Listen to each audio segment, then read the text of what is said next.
یہ کہ جو ایک آپ کا ملک کا نظام ہے وہ آپ کو انصاف دے کے آزاد کرتا ہے. یاد رکھنا انصاف آزادی دیتا ہے.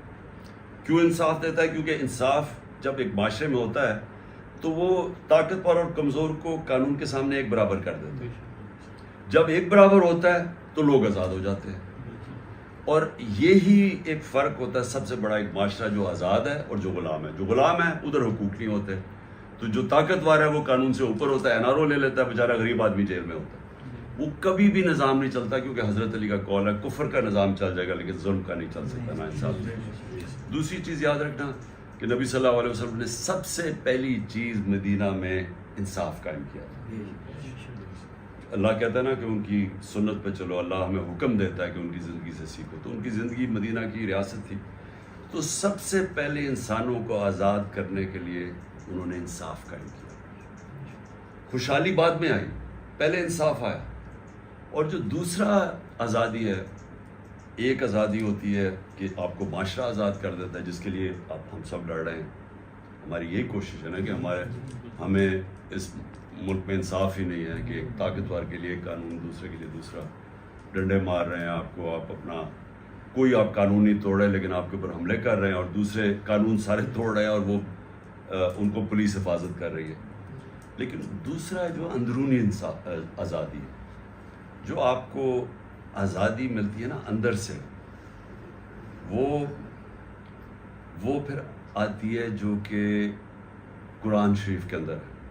جب آپ اس کے اوپر عمل کرتے ہیں، جب آپ نماز میں کہتے ہیں اللہ مجھے سیدھے راستے پہ لگا، تو جو سیدھا راستہ ہے وہ نبی صلی اللہ علیہ وسلم کا راستہ ہے، کیونکہ وہ چلتے پھرتے قرآن تھے. تو اس کے اندر دو چیزیں. سب سے پہلے لا الہ الا اللہ، کہ کوئی نہیں ہے خدا سوائے اللہ کے. اس کا مطلب میں کسی کے سامنے نہیں جھکتا سوائے اللہ کے. یہ میری آزادی کا دعویٰ ہے. اپنے حقوق کے لیے نہیں کھڑا ہوتا کیونکہ مجھے ڈر ہے کہ مجھے میری روزی چلی جائے گی، مجھے جان سے مار دے گا، مجھے ذلیل کر دے گا. یہ تین سب سے بڑے خوف ہیں. اللہ نے قرآن میں واضح کر دیا کہ تینوں میرے ہاتھ میں ہیں. نہ تمہاری زندگی موت تمہارے ہاتھ میں ہے، نہ تمہاری عزت ذلت. کوئی پیسے والا آدمی ہے تو اس کو عزت نہیں ملتی، کیونکہ عزت اللہ کے ہاتھ میں. اور کوئی جتنی مرضی کوشش کرے آپ کو ذلیل نہیں کر سکتا، کیونکہ اللہ نے اپنے ہاتھ میں رکھا ہوا. اور جو پھر یہ جو پولیس والے، ان کو پتہ تھا کہ ظلم کر رہے ہیں، عورتیں ہیں دیکھ رہے ہیں ان کو گولیاں مار رہے ہیں یا ان کو جو چھرے مار رہے ہیں، لیکن اپنی رزق کی خاطر کیجیے میری نوکری نہ چلی جائے. اس کے اوپر بھی اللہ نے واضح کیا ہوا ہے کہ کیا تمہاری زندگی میں کمائی ہوگی، رزق اللہ کے ہاتھ میں. تو وہ اللہ نے اسے بھی آزاد کر دیا کہ آپ غلام نہیں رہ سکتے ظلم کرتے ہوئے، کیونکہ جی میری نوکری نہیں چلی جائے گی، کیونکہ رزق تو اللہ کے ہاتھ میں. تو اصل میں انسان آزاد ہو جاتا ہے اندرونی طور پہ بھی، اور باہر اگر آپ انصاف قائم کرتے ہیں جس کی ہم جنگ لڑیں تو آپ دونوں طرح. تو جب ایک معاشرہ آزاد اور انسان آزاد ہو جاتے ہیں، وہ پھر وہ بنتے ہیں جو مدینہ کی ریاست میں نبی صلی اللہ علیہ وسلم نے ان عربوں کو آزاد کیا تھا جن کی دنیا میں کوئی حیثیت نہیں تھی.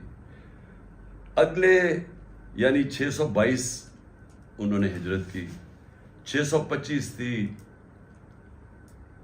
جنگ بدر، 313 لوگ تھے. 11 سال کے بعد 636 جو سپر پاور تھی رومن ایمپائر بیزنٹائن، وہ گھٹنے ٹیکتا ہے 636 میں. اور 627 میں جو دوسری سپر پاور ہے ایران جو تھا، وہ گھٹنے ٹیک دیتا ہے. تو 11 اور 12 سالوں میں دنیا کی دو سپر پاورز، ان لوگوں جن کی کوئی حیثیت ہی نہیں تھی، وہ ان کے سامنے گر جاتی. تو اس کا کیا مطلب ہے؟ اس کا مطلب یہ ہے کہ صرف آزاد قوم ہی اوپر جا سکتی ہے، غلام قوم اوپر نہیں جا سکتی.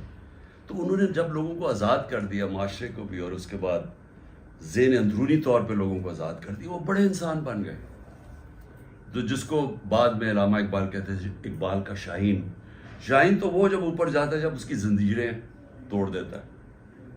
تو جو ہم اب کوشش کر رہے ہیں، اور آپ سب نے جو اتنی دلیری سے کھڑے ہوئے اس دن، اصل میں آپ آزادی کی کوشش کر رہے ہیں اس ملک کے لیے. اور آزادی کبھی بھی کوئی پلیٹ پہ نہیں دیتا، آزادی کے لیے جدوجہد کرنی پڑتی ہے. انسانی تاریخ ہے کہ جب تک آپ قربانی نہ دیں آپ آزاد ہوتے نہیں ہیں.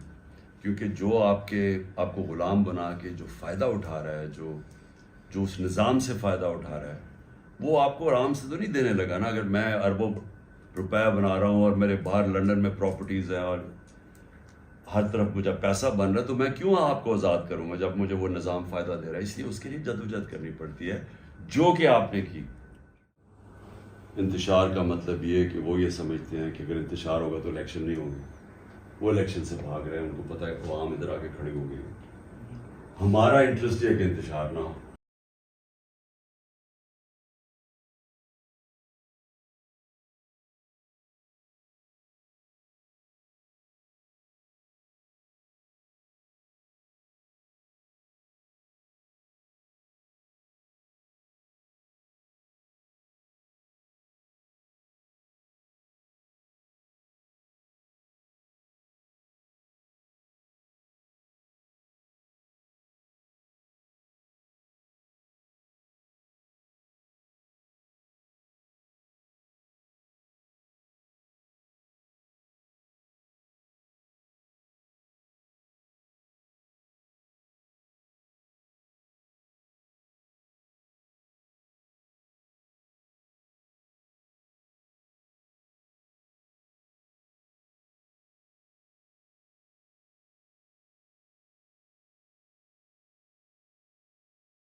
جان میری جان آئے گا عمران خان. اللہ سے یہ دعا ہے، اللہ سے یہ دعا ہے نیا بنے پاکستان. جان میری جان آئے گا عمران خان.